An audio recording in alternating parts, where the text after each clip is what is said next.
Igreja e desigrejados. O que é igreja? A igreja é um povo. É o conjunto de todas as pessoas, em todo o mundo, que foram chamados por Cristo para serem seu povo, foram separados para Deus, pessoas que se convertem e passam a seguir os ensinamentos de Jesus. Sempre que a Bíblia fala de igreja, ela se refere a um conjunto de pessoas que depositaram fé em Cristo Jesus, ok. A igreja não é um templo físico, mas espiritual. O templo é onde se reúne a igreja do Senhor. O templo de Deus, onde Deus habita, não são as construções humanas. O templo de Deus são as pessoas, Deus habita em cada crente. O que são os desigrejados? Segundo definições teológicas, são pessoas que, por descontentamento com a liderança local de sua congregação e com a estrutura rígida das igrejas, templo, onde frequentavam, resolveram rejeitar a prática litúrgica do culto, abandonar o templo e, consequentemente, a comunhão com os irmãos da fé, tornam-se evangélicos nominais, isto é, sem vínculo eclesiástico. As razões básicas para as críticas passam pela decepção com promessas feitas em nome de Deus e que nunca se cumpriram, além das práticas e ensinos questionáveis ministrados em ambientes eclesiásticos e a repulsa com os maus exemplos das lideranças, pastores, bispos e apóstolos, resultando na deserção de milhões de cristãos protestantes que engrossam a fileira dos descontentes com a Igreja. De acordo com o IBGE, Instituto Brasileiro de Geografia e Estatística, em 2010 foi feita uma pesquisa para avaliar a performance da religiosidade no Brasil. Segundo a publicação, o grupo que mais cresceu foi os que se declararam sem religião. Sendo assim, dos 40 milhões de evangélicos do Brasil, 10%, ou seja, 4 milhões, se auto-intitulam como desigrejados. Percebe-se aqui algo inédito. Pois se antes só ouvíamos falar de cristãos católicos não praticantes, hoje, também estamos ouvindo, sou evangélico não praticante. Realmente é novidade para o mundo gospel. Geralmente os desigrejados não aceitam qualquer forma de igreja organizada e institucionalizada, uma vez que, segundo seus conceitos, Jesus também não organizou e nem construiu templos. Para eles a igreja verdadeira não tem templos, cultos regulares aos domingos, tesouraria, hierarquia, ofícios, ofertas, dízimos, clero oficial, confissões de fé, rol de membros, propriedades, escolas, seminários. Em seus relatos descrevem que um dos piores erros é a ineficiência da liderança eclesiástica, haja vista que a organização humana tem falhado e caído em muitos erros, pecados e escândalos, e prestado um desserviço ao Evangelho, chegando ao ponto de afirmarem: precisamos sair dela para podermos encontrar a Deus.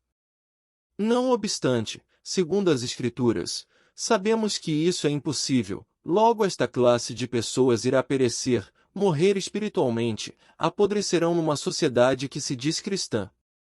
Permaneçam em mim, e eu permanecerei em vocês. Nenhum ramo pode dar fruto por si mesmo se não permanecer na videira. Vocês também não podem dar fruto se não permanecerem em mim. Eu sou a videira, vocês são os ramos. Se alguém permanecer em mim e eu nele, esse dará muito fruto, pois sem mim vocês não podem fazer coisa alguma. Se alguém não permanecer em mim, será como o ramo que é jogado fora e seca. Tais ramos são apanhados, lançados ao fogo e queimados. João, capítulo 15, versículos 4 e 6. Quais as atitudes que os pastores, bispos e apóstolos, dirigentes de igrejas, templo, devem tomar? 1. Dar a devida atenção e respeito aos membros de forma individual. Muitas vezes o ativismo faz com que as necessidades, carências emocionais e espirituais dos membros não sejam observadas e valorizadas a ponto de terem prioridade no tratamento e atenção. Sabe-se que o objetivo primário da igreja é a glorificação de Deus, mas a igreja também deve ministrar aos seus membros, em suas carências de relacionamento, emocionais e espirituais. Um outro aspecto muito importante diz respeito à oportunidade que os membros deveriam ter na igreja, a fim de desenvolver suas habilidades e dons dados pelo Senhor, e que muitas vezes não ocorre. Muitos membros estão perecendo espiritualmente por falta de oportunidade para servirem a Deus com seus talentos. 2. Preparar os novos convertidos através do discipulado. Na maioria das igrejas, templos, se verifica um grande paradoxo. Essas igrejas, templos, fazem relativo investimento na área da evangelização, de trazer novas famílias e pessoas para Cristo. Logo que essas pessoas se convertem e estão na igreja, elas são quase que esquecidas e caem na rotina da vida da igreja.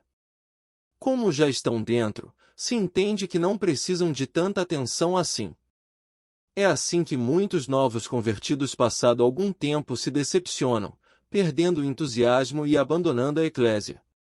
Isso mostra a necessidade de complementar a estratégia de evangelismo, que é o discipulado dos novos convertidos. A igreja precisa criar mecanismos pelos quais aqueles que ingressaram na comunidade possam receber um acompanhamento adequado nos primeiros meses e anos de sua vida cristã. 3. Viver o verdadeiro pastoreio.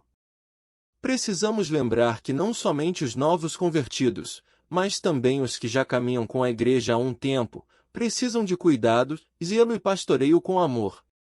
Paulo exorta os líderes da igreja de Éfeso a respeito. Atendei por vós e por todo o rebanho sobre o qual o Espírito Santo vos constitui bispos, para pastoreardes a igreja de Deus, a qual ele comprou com o seu próprio sangue. Atos, capítulo 20, versículo 28.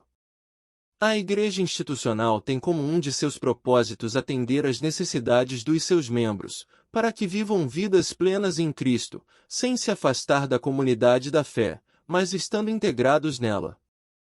Não podemos esquecer que o pastoreio não deve acontecer somente no âmbito espiritual, mas de forma completa e complexa. O ser humano é composto por espírito, alma e corpo. Por isso, não somente seu espírito precisa de cuidado, mas também seu corpo através de atendimento em suas necessidades básicas, tais como alimentação, roupas, sapatos. A alma ou o psique do homem também precisa de zelo, através de curas interiores, auxílio na liberação de perdão, atendimento psicológicos, dentre outras coisas. João Placoná.